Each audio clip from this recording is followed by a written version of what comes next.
Halo Kak Randy, apa kabar? Halo Nat, kabar baik.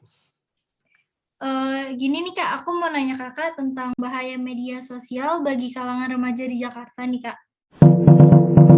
Oke, jadi media sosial itu menurutku adalah platform atau aplikasi atau segala macam bentuk bagaimana orang itu bisa bersosialisasi ya dengan orang lain, dan sosial media kan pasti khususnya berbicara juga tentang teknologi ya. Jadi sesuatu yang sifatnya online, sesuatu yang sifatnya bukan yang konvensional, bukan yang onsite gitu ya, tapi yang online. Dan setiap kita tidak ada yang terkecuali sih hari ini pastinya akan bersentuhan dengan sosial media kayak gitu. Ya, karena generasi sekarang kan generasi yang butuh yang namanya sosialisasi ya, untuk berteman, untuk bergaul, dan seterusnya. Belum lagi juga update-update informasi yang cepat, yang nggak perlu lama-lama, itu pengen diakseskan oleh anak muda. Apalagi di masa pandemi sekarang, untuk bersosialisasi secara langsung juga menjadi terbatas kan. Makanya penggunaan sosial media itu di kalangan anak muda pasti sangat masif. Ya, entah itu untuk bergaul ataupun juga untuk cari informasi gitu ya lewat sosmed yang ada, dan juga bisa juga untuk update apa yang sedang dilakukan kayak gitu kan, bisa juga lewat sosial media gitu Nat.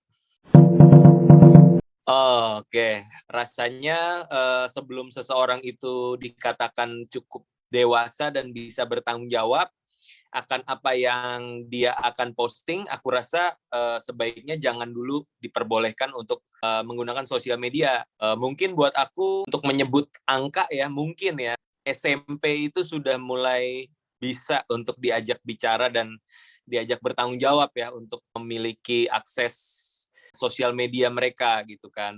Tapi pada dasarnya bukan di usianya sih ya, tapi lebih tepatnya tingkat kedewasaannya gitu. Seberapa dia mengerti untuk apa sih dia punya sosial media, dan dia bisa mempertanggungjawabkan apa yang akan diposting kayak gitu.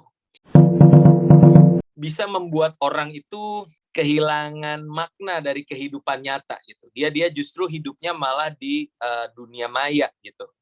Dia jadi pribadi yang mungkin ansos, dia menutup diri dari pergaulan dengan orang-orang di sekitarnya, tapi dia justru malah sibuk dengan hal-hal yang sifat dunia maya gitu ya. Let's say misalkan dalam satu makan malam, di satu meja ada papa, mama, kakak, adik gitu ya. Terus mereka duduk di satu meja makan, masing-masing pegang gadgetnya, dan mereka nggak berkomunikasi satu dengan yang lain. Jadi sambil makan, sambil main handphone. Jadi akhirnya ada slogan kan, sosial media itu mendekatkan yang jauh, tapi juga menjauhkan yang dekat gitu ya. Padahal udah duduk semeja, tapi malah nggak ngobrol, malah sibuk ngobrol sama orang lain kayak gitu kan.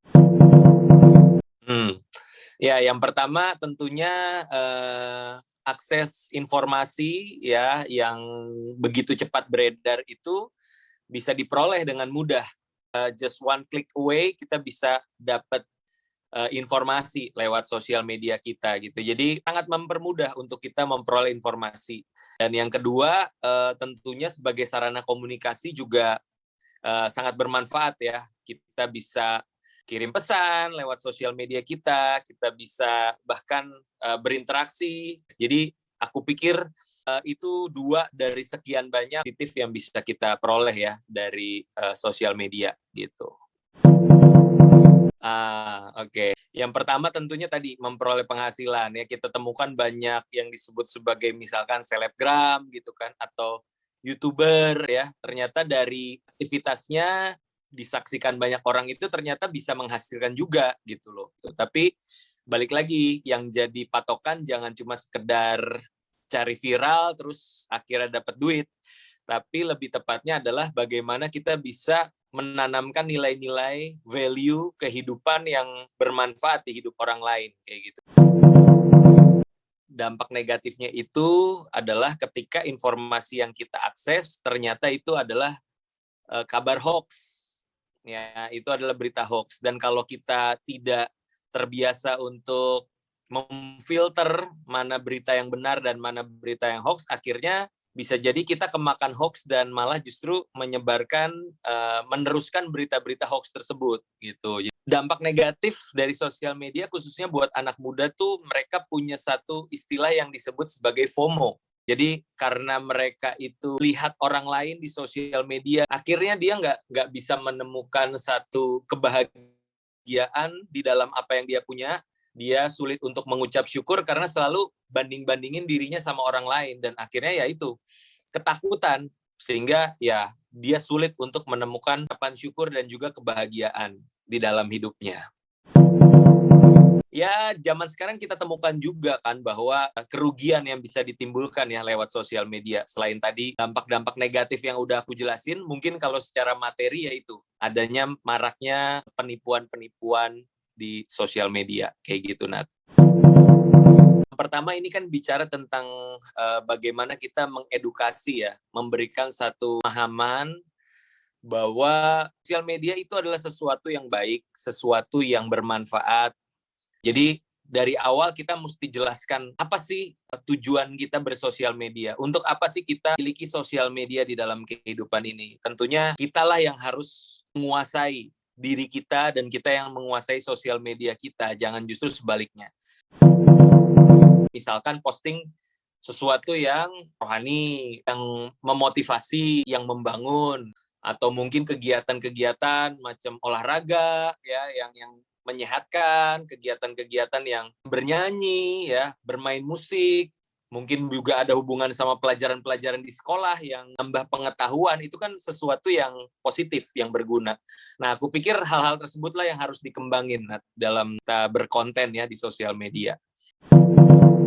Bagi aku di sini butuh pembimbingan yang perlahan gitu ya, yang berproses. Cara itu mungkin pengurangan jam pemakaian, pendampingan, juga pengedukasian. Kita juga memberikan edukasi bahwa sampai sosial media ini justru yang menguasai kamu, membuat kamu tadi bahasanya kecanduan. Nah, mungkin itu dari aku, Nat. Mungkin satu-satunya cara yang bisa diberikan itu ya dari awal sedini mungkin sudah diedukasi ya, sudah diberikan pemahaman apa sih gunanya sosial media, lalu juga apa sih dampak-dampak negatif yang bisa ditimbulkan dari sosial media, kayak gitu. Itu perlu untuk dijelaskan di awal, itu Nat. Ya, balik lagi, kita mesti tahu siapa diri kita dulu ya, kita mesti tahu apa sih yang menjadi tugas dan tanggung jawab kita sebagai seorang manusia hari ini. Aku punya prioritas A, B, C, D, E. Lalu pertanyaannya sekarang seberapa besar untuk aku bisa manfaatkan di dalam prioritas-prioritas tersebut.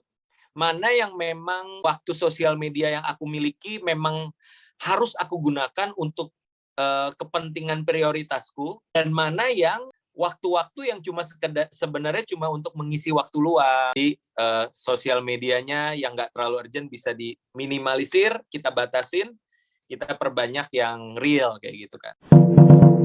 Seperti yang tadi aku udah bilang ya, kita harus set value. Nah, itu paling penting. Kita sebagai seorang manusia diberikan tanggung jawab oleh Tuhan untuk memilih dan menetapkan nilai-nilai yang kita anggap sebagai kebenaran. Kalau kita udah punya value-value yang sesuai dengan nilai-nilai agama, kitab suci, kayak gitu, aku rasa kita nggak akan melenceng terlalu jauh. Ada rambu-rambu di tengah satu zaman generasi yang begitu bebas, sangat relatif, tapi kita pun sebagai anak-anak muda ya harus punya value, harus punya nilai-nilai. Sehingga yang kita lakukan itu nggak sembarangan. Tujuan kita adalah membagikan value yang positif kepada orang-orang lain melalui sosial media yang kita miliki.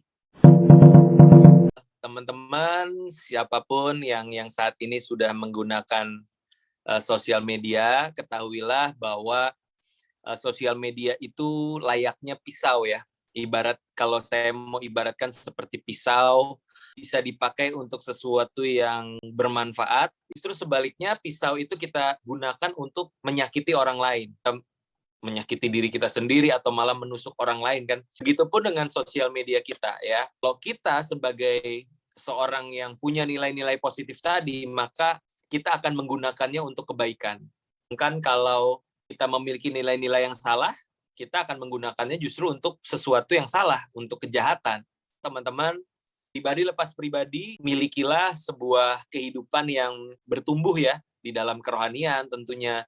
Sehingga saat kita menggunakan sosial media pun kita tidak menyalahgunakannya untuk sesuatu yang merugikan orang lain, ya, untuk menjadi berkat dan manfaat bagi banyak orang.